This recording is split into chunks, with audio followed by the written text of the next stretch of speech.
Revelaciones, sueños, montones. Ahora los importantes son los que van acorde a las escrituras. Si no, no vamos a vivir conforme a lo que Dios quiere que vivamos. Si no, podemos vivir una fe engañada. Podemos adorar a un Dios que no es el Dios verdadero, sino que es un Dios de experiencias. Y Dios no es un Dios de experiencias, sino que es un Dios de doctrina a través de las escrituras. ¿Sí? La comunión unos con otros. Esta palabra comunión significa tener algo en común. Los primeros cristianos gozaron de una comunión tanto espiritual como material, en las casas como en el templo. Cada cristiano bautizado debe gozar de la plena comunión de la iglesia. ¿Sí? Debe haber comunión, debe haber relaciones interpersonales entre nosotros como iglesia. Debemos de relacionarnos como hermanos en Cristo. Uno puede decir, bueno, Dios me dice que tengo que vivir mi fe en una iglesia local. Voy a la iglesia, voy a las reuniones, pero me quedo en un rincón y no charlo con nadie. Eso no es vivir una vida en comunión. ¿Sí? Dios demanda que vivamos una vida en comunión, de que nos relacionemos los unos con nosotros. Porque si no nos relacionamos, ¿cómo vamos a ayudarnos? Si no nos conocemos entre nosotros, ¿cómo no vamos a poner nuestro don en favor del otro? Para poder crecer, para parecernos más a Cristo. ¿Sí? Entonces tiene que haber comunión. Vengo a la iglesia, pero tiene que haber relación entre hermanos. Nos tenemos que llevar dentro de lo posible lo mejor posible. ¿Sí? Eso es lo que Dios nos dice. El partimiento del pan. Esta ordenanza del Señor fue practicada con alegría por los primeros cristianos. Además, vivían sus vidas en espera de su segunda venida. Pues, en la Santa Cena, el cristiano mira hacia atrás y recuerda la muerte de su Señor. Y mira hacia adelante y espera su gloriosa venida. Eso hacemos en la Santa Cena. ¿Sí? Miramos para atrás y miramos a Jesús crucificado, dando su vida por nosotros. Y miramos para adelante y esperamos con ansia que Él vuelva. ¿Sí? Eso debemos hacer cada vez que tomamos la Santa Cena. Mirar a Jesús en la cruz y mirar a Jesús cuando vuelva. Y esperar con ansia que Él vuelva. Desear que Él vuelva. Yo deseo que Jesús venga. Porque si Jesús viene, yo no voy a trabajar más. No voy a trabajar más. No va a haber más injusticia, no va a haber más nada. ¿Eh? Se venís Jesús y vamos al cielo y vamos a pasar la vida en el cielo como vos. D. Las oraciones. ¿Dónde terminamos? Dice, esto se refiere a la oración colectiva de la congregación. El nuevo cristiano debe perseverar en la oración con sus hermanos. El secreto del poder espiritual, tanto en la vida personal como en la iglesia, es la oración. ¿Qué hace la oración? ¿Hace torcer la mano de Dios? No. ¿Qué hace la oración? Nos hace conocer la voluntad de Dios. Nosotros no podemos torcer la voluntad de Dios. ¿Por qué? Porque Dios no se equivoca. Dios es perfecto. ¿Sí? Entonces, si Él cambiara sus caminos, dice, che, no, la verdad que me están pidiendo este, parece que me equivoqué y voy a hacer lo otro. No. Dios no se equivoca. Dios no cambia lo que Él hace porque Él hace cosas perfectas porque Él es perfecto. Uno de sus atributos es que Él es perfecto. ¿Sí? Que Él no cambia. ¿Sí? Dios no cambia. Entonces la oración lo que hace es que nosotros conozcamos más a Dios y conozcamos su voluntad. Le pedimos, obviamente. ¿Por qué le pedimos? Porque confiamos en Él. Y queremos que Él pueda hacer las cosas. ¿Y cómo vemos su voluntad? Justamente cuando Él responde a las oraciones. Muchas veces los silencios de Dios son sus no a nuestras peticiones. ¿No? Y sus sí nos vemos también. Pero la voluntad de Dios no cambia. Las oraciones nos ayudan a confiar más en Dios y a conocernos más a Él. Entonces, estas cosas tenemos nosotros como responsabilidades. Las oraciones en fe, colectivas, el partimiento del pan, la comunión unos con otros, seguir la doctrina y la práctica que hemos recibido de Dios a través de las escrituras. ¿Sí? Eso es lo post-bautismo. ¿Alguna pregunta que me haya quedado? Sí, mira.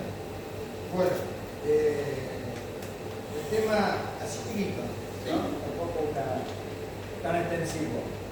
Pero lo que yo quiero, si se pudiese, ¿no? Puntualizar el pecado del hombre. O sea, yo digo que yo soy pecador, ¿no?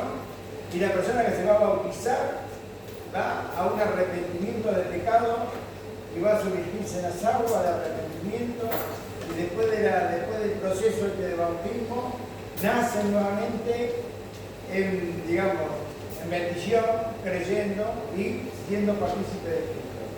Pero realmente nosotros arrastramos una vida de pecado anterior. Y no solamente nosotros, sino nuestros padres y nuestros antecesores en el mundo. Esa parte donde reconocemos realmente que nosotros nacimos en pecado y que venimos del pecado. ¿Pero por qué? Chiquito. No, ahí está. chiquito. Nosotros no somos pecadores por pecar, sino que nosotros pecamos porque somos pecadores. ¿Sí? ¿Se entiende el concepto? Nosotros no somos pecadores por pecar, sino que nosotros pecamos porque somos pecadores. Ya nacimos con esa naturaleza que hemos adquirido a través de Adán. Pablo nos habla de esto en Romanos. Dice que el primer hombre ha pecado y que a través de eso, generación tras generación, el pecado sigue estando en nosotros. ¿Sí? Ya nacemos con eso, con el pecado en nosotros. Ya desde niños somos pecadores.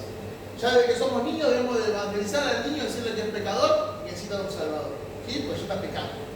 Cuando lo hace con conciencia, ¿sí? Con conciencia. Yo he pecado con conciencia. Eso dice lo católico, cuando te bautizas, te dice, el niño, el pecador, tiene el pecado original porque Adán pecó. Claro, el pecado de esa naturaleza está en nosotros. Ellos no ponen nombre, pero el pecado original dice.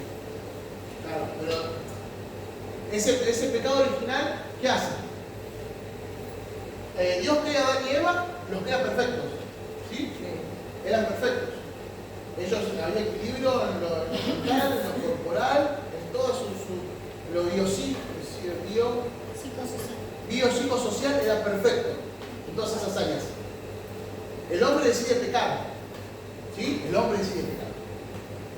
Porque para punto a favor de las mujeres, el que pecó fue Adán. ¿Sí? Porque estaba el pecado, Dios le dio la orden a Adán, no a Eva. ¿Sí? Adán obviamente se trasladó a Eva. Si vamos a las escrituras, fíjense que Eva come el fruto, no pasa nada. Ahora cuando le da a Adán, que Adán come el fruto, ahí cuando abre sus ojos y se ven desnudos, sienten vergüenza. ¿Sí? A partir de eso que dijo Melanie, lo biopsicosocial, bioespiritual, ahí se cruza todo. ¿Sí? Y ahí entra el pecado. Y ahí nos volvemos imperfectos y entra la muerte.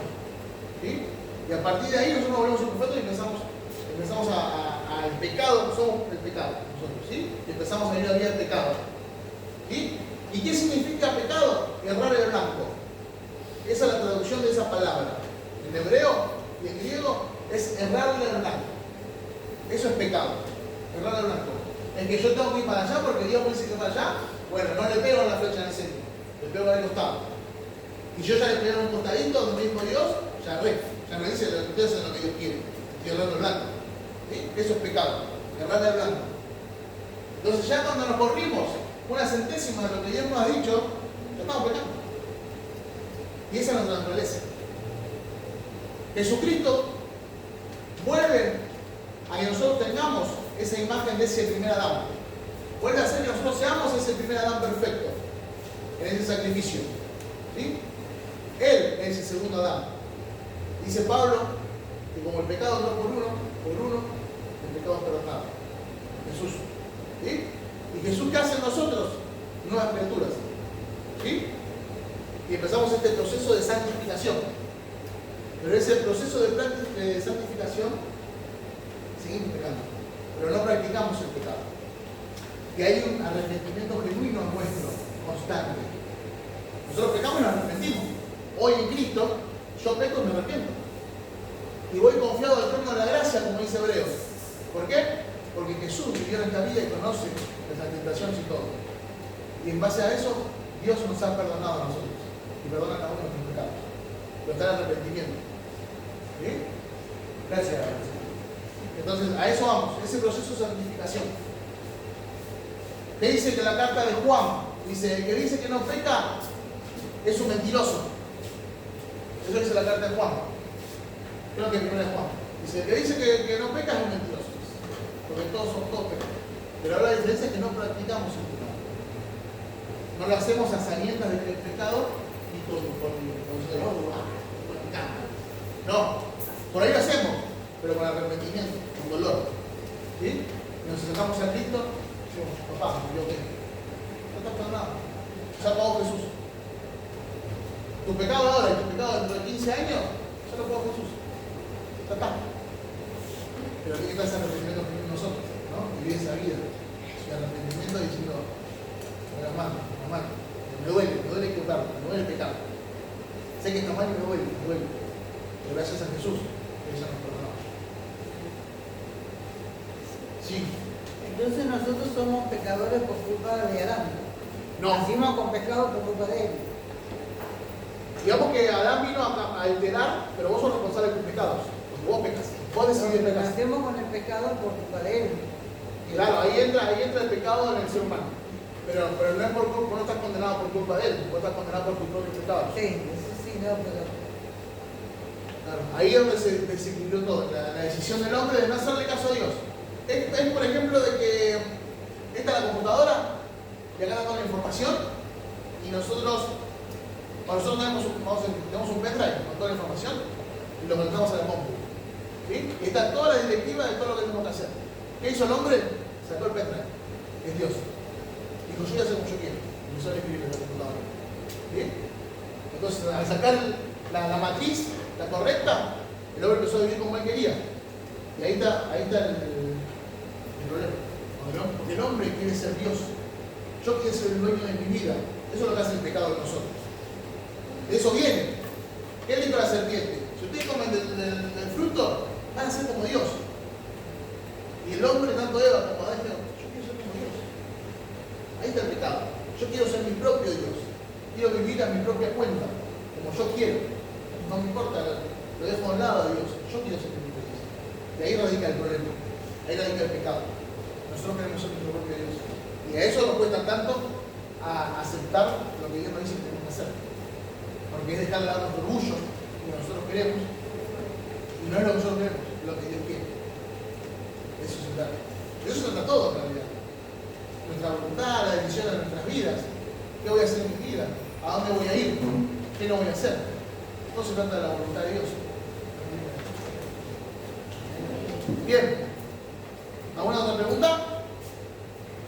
¿Estamos bien? ¿Están bautizados? ¿Estamos bien? ¿Están bautizados?